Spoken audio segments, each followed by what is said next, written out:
Assalamualaikum warahmatullahi wabarakatuh. Perkenalkan, nama saya Gibran Ramadan, NPM 22102025, pelajaran Fikih Mawaris. Di sini saya akan mempresentasikan resume saya yang berjudul dengan gagasan pembaruan dalam bidang hukum kewarisan. Yang pertama yaitu permasalahan mendasar yang dihadapi umat Islam adalah sebagai merealisasikan risalah Muhammad yang diyakini atau salihun likulli zamana wa maka. Jawabnya tidak lain hanya satu, yakni melakukan reinterpretis terus menerus terhadap risalah tersebut, sehingga dia akan menampakkan kemaslahatannya dan jauh dari ketertinggalan dengan perkembangan kehidupan manusia yang senantiasa dinamis.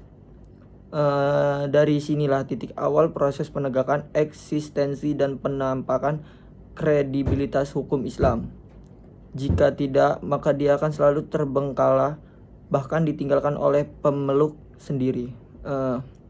Hukum Islam, khususnya di bidang hukum keluarga, merupakan elemen penting dalam perjalanan sejarah umat muslim di muka bumi. Bahkan ia merupakan satu-satunya hukum yang paling eksis di antara bidang hukum lainnya. Oleh sebab itu, agar hukum keluarga ini tetap eksis sesuai dengan perkembangan zaman, maka salah satu fenomena yang muncul di dunia muslim pada abad ke-20 adalah adanya usaha pembaruan hukum keluarga, yaitu perkawinan, perceraian, dan warisan. Pembagian harta warisan berdasarkan faraid islah. Yang dimaksud dengan faraid islah ini adalah pembagian harta warisan menurut faraid atau hukum waris Islam. Setelah itu dilakukan pembagian dengan cara musyawarah mufakat atau islah. Awalnya ditentukan siapa-siapa yang menjadi ahli waris ataupun penerima lainnya berdasarkan wasiat atau hibah wasiat, kemudian mengetahui besarnya bagian warisan yang mereka terima, maka kemudian mereka menyatakan menerimanya. Berdasarkan pada faraid islah ini, aspek kepentingan keluarga dan kondisi ahli waris serta penerimaan waris lainnya menjadi pertimbangan utama. Maksudnya, seorang ahli waris yang menurut faraid mendapatkan bagian lebih besar dan yang bersangkutan termasuk orang yang mapan atau sukses kehidupan ekonominya, maka akan mendapatkan bagian harta waris yang sedikit atau bahkan tidak sama sekali. Begitulah seterusnya. Akibatnya, potensi pembagian menurut faraid pada akhirnya tidak dipakai lagi, sehingga bagian warisan yang diterima oleh ahli waris dan pewaris lainnya dapat sama rata, atau ada yang tidak mendapatkan, atau ada yang mendapatkan sedikit, atau ada yang mendapatkan banyak. Yang B, pelaksanaan hibah. Hibah ini tidak banyak disinggung di dalam kitab-kitab fikih jika dikaitkan dengan pembagian harta warisan. Masalah hibah ini hanya dibahas dalam bab-bab muamalah, seperti apa yang dikemukakan oleh Syahid Sabiq bahwa hibah ialah suatu akad yang isinya memberikan sesuatu kepada orang lain tanpa balasan. Sedangkan dalam kompilasi hukum Islam atau KHI pasal 17G disebutkan bahwa hibah adalah pemberian suatu benda secara sukarela dan tanpa imbalan dari seseorang kepada orang lain yang masih hidup untuk dimiliki. Hibah berbeda dengan wasiat. Hibah itu diberikan oleh seseorang kepada orang lain, dan pada saat itu juga benda yang dihibahkan dapat dimiliki dan dipergunakan oleh orang yang menerima hibah. Sedangkan wasiat, benda yang diwasiatkan tersebut baru dapat dimiliki dan dipergunakan setelah orang yang berwasiat itu meninggal dunia. Wasiat tidak boleh lebih dari 1/3 harta warisan, dan juga tidak boleh diberikan kepada ahli waris kecuali ahli waris yang lain setuju dan memperbolehkan. Hibah dalam hukum fikih bisa diberikan kepada siapa saja, bahkan kepada orang yang berbeda agama sekalipun tetap diperbolehkan. Istilah hibah ini banyak dipergunakan dalam perwarisan menurut hukum adat di Indonesia. Hibah sendiri dalam pengertian hukum adat ialah pemberian benda tetap oleh orang tua kepada anak atau orang-orang tertentu. Misalnya apabila seorang anak yang sudah berumah tangga dan akan mendirikan kehidupan rumah tangga sendiri, terpisah dari orang tuanya, kepadanya diberikan barang sebagian modal hidupnya. Secara normatif, pembagian warisan hanya bisa dilakukan ketika pewaris meninggal dunia. Kematian pewaris merupakan salah satu persyaratan yang disepakati para ulama agar harta warisan dapat dibagi. Akan tetapi dalam kenyataan yang berkembang di masyarakat, orang tua atau pewaris menginginkan agar sepeninggalannya anak-anaknya dan ahli waris lainnya hidup dalam persaudaraan secara rukun. Untuk memenuhi keinginan ini ditempuhlah cara hibah.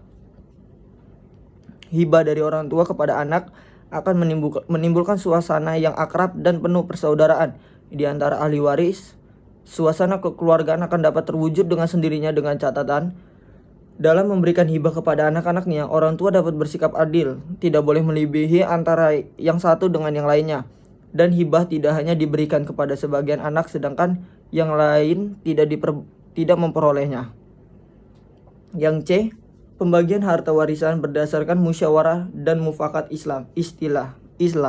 Meskipun pada awalnya istilah islah damai ini dipergunakan untuk musyawarah dan damai dalam masalah-masalah umum, tetapi dapat juga dipergunakan dalam perkara warisan, yaitu berdamai dalam rangka membagi harta warisan. Selain itu, menurut Ahmad Rafiq, dengan cara islah atau damai memungkinkan ditempuh upaya-upaya untuk mengurangi kesenjangan ekonomi antara ahli waris yang satu dengan yang lainnya. Sebab kesenjangan ekonomi antar keluarga dapat memicu timbulnya konflik di antara mereka. Yang D, pembagian harta bersama. Konsepnya harta bersama itu kalau di Jawa dikenal dengan istilah gonogini. Di Jawa Barat disebut dengan guna kaya dan sebagainya. Menurut keterangan Abu Daud, berdasarkan cerita orang tua dulu, konsep pemikiran tentang harta yang diperoleh suami istri selama hidupnya atau yang lebih dikenal dengan harta bersama, di mana apabila salah seorang di antaranya ada yang meninggal dunia, maka harta itu harus dibagi dua lebih dulu, separuh hak suami dan separuh hak istri. Kemudian yang separuhnya itulah yang dibagi menurut hukum faraid. Adalah salah satu pemikiran Syekh Muhammad Arsyad Al-Banjari yang tertuang dalam kitab Al-Faraid. Harta bersama istri ini lahir setelah Syekh Muhammad Arsyad Al-Banjari melihat kehidupan keluarga di kalangan masyarakat Arab berbeda dengan masyarakat Indonesia.